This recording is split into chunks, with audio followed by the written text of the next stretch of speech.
اعوذ باللہ من الشیطان الرجیم، بسم اللہ الرحمن الرحیم۔ عزیز طلباء و طالبات، السلام علیکم ورحمۃ اللہ وبرکاتہ۔ ہمارا جو آج کا موضوع ہے وہ ہے جابر بن حیان۔ کل ہم نے پڑھا کہ جابر بن حیان نے ہمیں دکھایا کہ لوہے کو کیسے زنگ سے بچایا جا سکتا ہے۔ اس نے چمڑا رنگنے کا طریقہ دریافت کرنے کے ساتھ ساتھ بالوں کو کالا کرنے کا نسخہ جو ہے وہ بھی ہمیں بتایا ہے۔ ارک کشید کرنے کا آلہ بھی اسی ذہن کیمیا گر کی ایجاد ہے۔ یہ وہی آلہ ہے جسے ہم ریٹارڈ کے نام سے جانتے ہیں۔ جابر نے معدنی تیزاب ایجاد کیا۔ تیزاب ایک نہایت ہی کارآمد کیمیا ہے۔ قلمی شعری کا تیزاب نائٹرک ایسڈ ایجاد کرنے کا سہرا بھی اسی کے سر ہے۔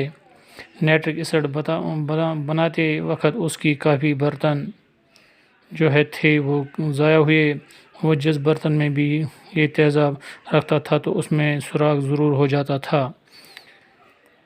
جابر نے اس بات کی پرواہ نہ کی کہ اس کے برتن خراب ہوتے ہیں، بلکہ قسم کے برتنوں میں اس تیزاب کو جمع کرنے کی کوشش کی۔ اس کوشش میں اس کے تمام برتنوں میں سراخ ہوئے۔ اس کے پاس چاندی کی کٹوری تھی۔ اس نے تیزاب کو اس کٹوری میں جمع کرنا چاہا تو اس میں بھی سوراخ ہو گیا۔ اب یعنی وہ برتن بھی سوراخ سے نہ بچ سکا۔ اس نے تیزاب کو اس کٹوری میں جمع کرنا چاہا تو اس میں بھی سوراخ ہوئے۔ اب اس کے پاس سونے کا ایک برتن بچا تھا۔ اس نے اس سے بھی آزمایا۔ سونے کے اس برتن پر تیزاب کا کوئی اثر نہ ہوا۔ اس کے پاس شیشے کا بھی ایک برتن تھا، اس پر بھی اس نے یہ تجربہ کیا، یہ بھی اس تیزاب کے اثر سے محفوظ رہا۔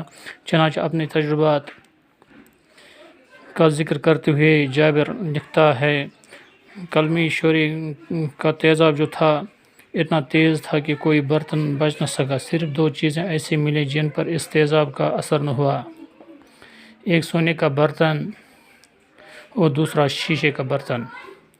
اس عظیم سائنسدان نے کئی قسم کے تیزاب ایجاد کیے۔ اس نے سونا پگھلانے والا تیزاب بھی ایجاد کیا۔ مختلف قسم کے تیزاب تیار کرتے ہوئے اس کی آنکھیں خراب ہو گئی۔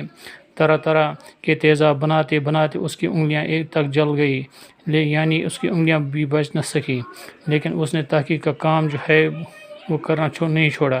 جابر بن حیان دنیا کا پہلا سائنسدان ہے جس نے علمی کیمسٹری میں تجربات کو اہمیت دی۔ اس نے تمام زندگی تجربات میں صرف کی۔ علمی کیمیا کو جابر نے بہت کچھ دیا۔ کوپے کے اس عظیم سائنسدان کو علمی کیمسٹری کا بابائے آدم یعنی فادر آف کیمسٹری تسلیم کیا جاتا ہے۔ باقی وسلم۔